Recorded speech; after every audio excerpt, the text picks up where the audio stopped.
welcome to this video, and in this video I'm going to show you how you can record audio on your Mac.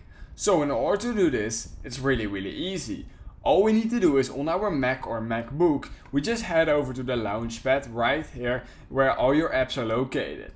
Then we're going to click on Launchpad and then you will see this screen right here, and we're going to go to this map with a lot of useless apps, because those apps you have probably never touched before. However, which app we are going to touch right now is QuickTime Player, because that's the app we need in order to record our audio. So we're going to click on it, and now this pops up. This is where your audio is going to save once you have recorded it.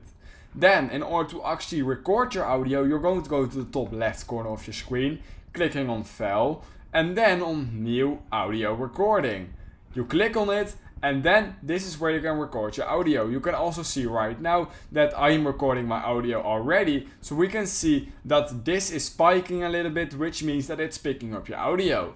Then if you click on this arrow down, you can see some settings. You can change your microphone and the quality. Just make sure it's on maximum and that you have a microphone that actually works. And then you just simply click right here on the red button right here, and we can see that now it's recording my audio. It's showing a timer and how many MBs the file is going to be. To end your audio recording, simply click here on this little square again, and now your audio recording is being created, and you can re-listen it by simply clicking on this play ahead right here.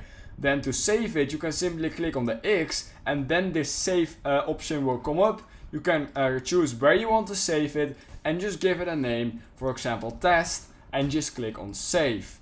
I already have one with test, too bad, just click on save. And now we can see that my audio recording has been saved here over in downloads. So that's how you can do an audio recording on your Mac. If you learned something from this video, I would highly appreciate it if you could like this video, subscribe to my channel, and I hope I will see you in my next YouTube tutorial video.